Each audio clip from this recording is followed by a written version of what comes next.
Hi, it's Rach and welcome back to my channel. If you are new here, then make sure you hit the subscribe button down below so you can keep up to date with all my videos. If you are returning, then thank you so much for your continued support.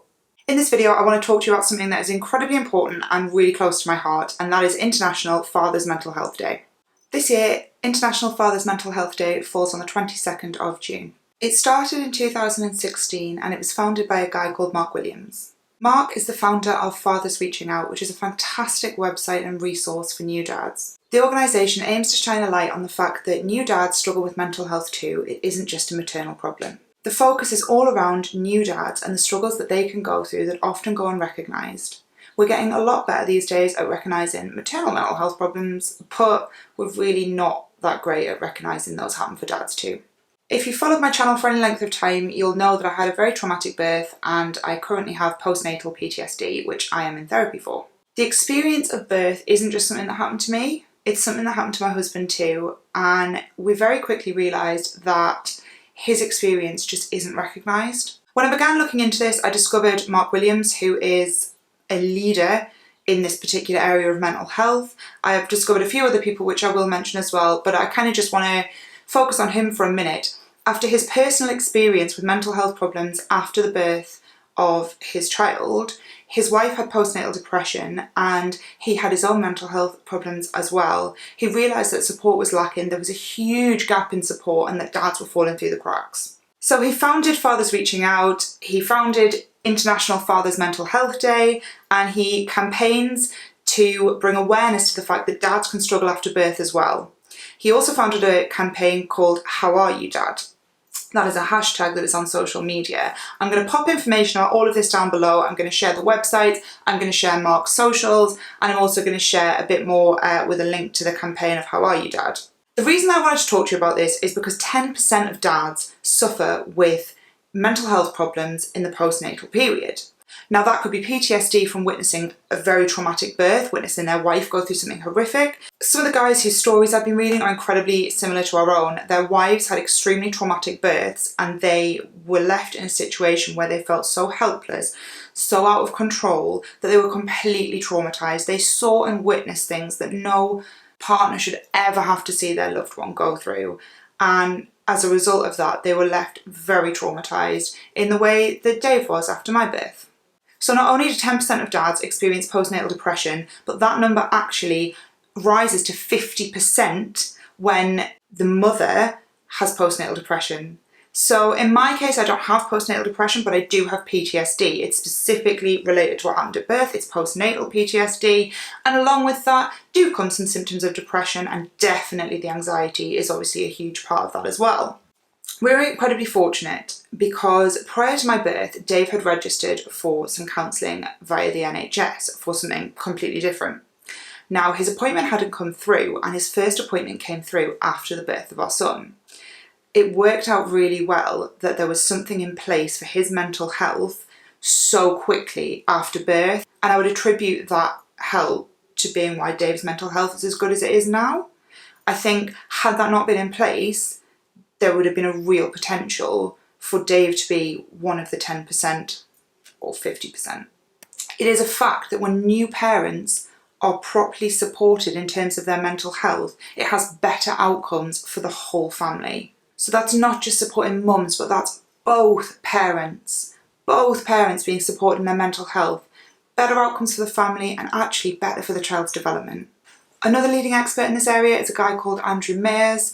I'm going to again link more information about him down below, but I really appreciate the fact that there are men out there who are starting these conversations. It's something that I noticed really early on after the birth of James, that I knew Dave was struggling and we didn't know where to turn to for support. There was birth reflections for me. I was able to have debriefs. Obviously we both had a debrief.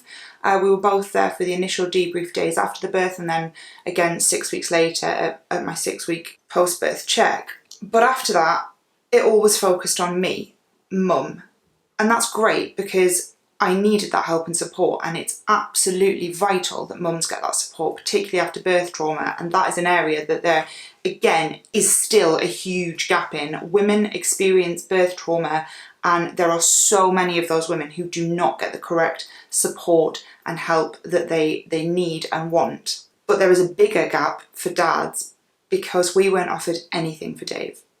I had assumed initially that the counselling we were offered would be something offered to both of us, not necessarily as a couple, but as each individual who had experienced that, but there was just no mention of Dave. I can understand how new dads end up struggling with their mental health. Anyone who's had a new baby knows that it might be the greatest thing in the world. It might be something you've wanted for so long, but it is an incredibly difficult time. Those initial weeks and months with a newborn are not the sunshine and roses that people may have you believe. It is difficult, you are exhausted, you have sleepless nights, you are stressed, you have no idea what you're doing, you feel completely helpless an awful lot of the time, and it really does take its toll on relationships and on the parents as individuals. If you add into that mental health problems and then you add onto that, say, birth trauma as well, you can understand how things can spiral out of control very quickly. It's really important that we support dads, and I am so conscious, even in the birth trauma groups that I am in, that there are so many dads struggling and they're not sure where to turn. So I wanted to make this video basically to try and collate in one place the resources that I have found for dads and the resources that we came across as part of our kind of postnatal journey. I thought it might be a quick, easy way. So if you are a dad who's struggling, if you look in the description down below, I am going to list so many websites and so many points of help, so many places you can turn to read about other dads' experiences. There's some videos I'm going to pop down there. There's a video on YouTube called How Are You Dad? It's a fantastic video. I sobbed watching it. It's obviously quite close to home for us personally, and the story in it is quite similar to ours. But it made me realise that Dave wasn't on his own, and I hope that if you're a dad struggling, that would be the place I would say to start. Start by watching that video and take it from there, but you are not alone. It is so important that we realise that dads are just as emotionally and mentally affected by birth as mums. Now I know if you're watching this, you may not think that's true, and you may think, well, the woman's the one that goes through it. I can tell you, as the woman who not only went through it, but went through the most horrific, terrifying, traumatic birth, I can tell you it affected Dave just as much as me, particularly in those early days and months. I have to be honest, when we discussed it, because we talked about it a lot, and that's one great thing that Dave and I had, is we did talk about the experience. We kind of had no choice but to. We were stuck in hospital for a week after James was born because of how unwell I was, and we did end up talking through the whole thing lots of times, trying to make some sense of it. And the one thing that always came back to me after those conversations, the one thing I could never get out of my head, is I genuinely would rather have gone through that experience. I'd rather live it again, to be honest, and that really is saying something, than witness someone I love go through that.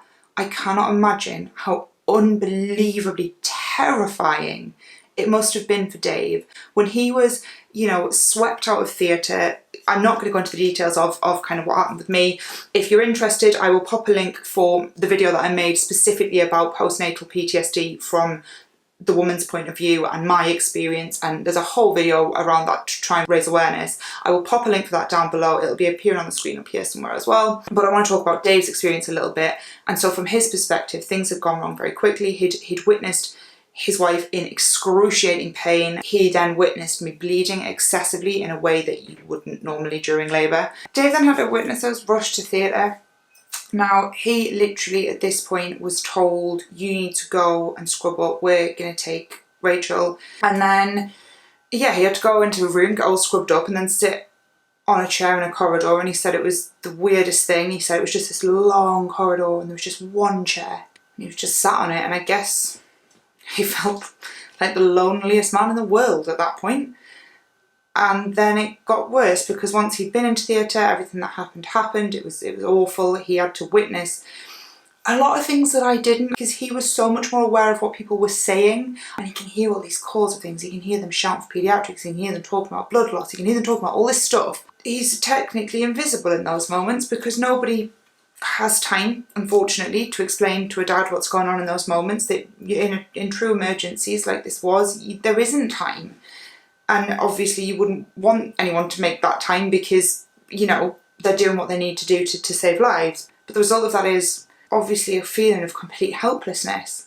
And then Dave was obviously very quickly ushered from the room, because once our son had been delivered, he was taken by paediatrics. I then had to be put under general anaesthetic because there hadn't been time for kind of a spinal or anything. The epidural wasn't really doing what it was meant to be doing. So the obstetrician basically got Dave. I obviously have no recollection of this whatsoever. So he was then taken by the obstetrician and said, would you like to see your son before you leave? This is all happening so rapidly as well. It wasn't sort of a nicey. It was like, right, okay, come on. And he literally was like, right, come on, come down here. Do not, whatever you do not look to your left. Do not look at Rachel. Do not look at her on the table, because there was an awful lot of things that had been inside that were outside, and obviously they didn't want Dave to see that. He got a glance at James, and then was just out, gone. And he, still dressed in scrubs, then had to go back to the room where not that long before I had been labouring and we had been expecting to meet our son. He then just had to sit in this room, and he had the weight of the world on his shoulders, because he had to then contact not only his parents but my parents and say, well, we have a baby. I can't tell you anything about it, but we have a baby, but I don't know if they're all right, and I can't tell you if Rachel's all right. I can't imagine having to ring someone's parents and say, yeah, I'm not really sure if your daughter's alive or not, but I'll let you know. And then for him to sit just on his own, not knowing if the woman that you love is dead or alive, and then also not knowing if your baby is dead or alive, I can't imagine many things that must feel worse than that. And it's not something that I ever would want to go through. But dads are going through things like that every single day, and yet nobody's talking about it. And the support that's available isn't made readily available. You have to go and find it on your own. There's a huge gap even still. And I am so thankful to guys like Mark Williams who are leading the way and making changes, positive changes in this area. It's so needed, and I am so grateful for the people who are leading the way on this. But there's still a long way to go, and all of us have to get involved in this conversation. All of us need to start recognising we need to be checking on our friends. We need to be checking on our friends who are new dads and saying, how are you? Not how's mum, how's baby? Yeah, that's important, but do we remember to check how dads are? I just wanted to make this video because it's something that I'm incredibly passionate about. It's something that I want to kind of bring attention to on the small platform that I do have. I'm going to be sharing a lot about it over on my Facebook page and on my Twitter and my Instagram. I would love it if you could share this video. I would love it if you could share the hashtag, the campaign, the How Are You Dad, the How Are You Dad video that I'll pop the link for down below. Any of it, all of it, it would be amazing. It's such an important thing, and it's still not being spoken about enough. And it starts with us, and it starts with us having these conversations. It starts with us asking dads how they are, and giving dads a platform where they feel like their experiences and their feelings are valid and important and they matter. We need to break away from the stigma of it's weak, or, you know, dads are supposed to be strong and tough and all this. No, men's mental health matters, and the mental health of fathers matters. It is not weak. It is not less important because you're not the person who didn't give birth. It is just as important. You as a new dad matter just as much, and everything you're going through, have been through, and everything you're feeling is valid, and it matters, and there is help out there. And I hope that you're able to seek that help if you are in a position where you need it. I'm going to pop so many resources in the description down below. Like I say, hopefully it might make it slightly easier for people to find if it's all in one place. I just wanted to say you're not alone. Dave's quite a shy bloke, he's quite a quiet bloke, but he does know I'm making this video. We talked about it extensively beforehand. He chatted to me a lot about his experience, and he was more than happy for me to share his experience on his behalf. He gets it, I get it, we see you, and I really hope that this time next year, on the next International Father's Mental Health Day, I hope that things are even better. I hope that more conversations are being had, and I hope that father's mental health is absolutely at the forefront, where it should be, alongside maternal mental health. Thanks so much for watching. I really appreciate you taking the time. If you haven't already, I'd love it if you could hit the subscribe button down below, and I will see you soon. Bye.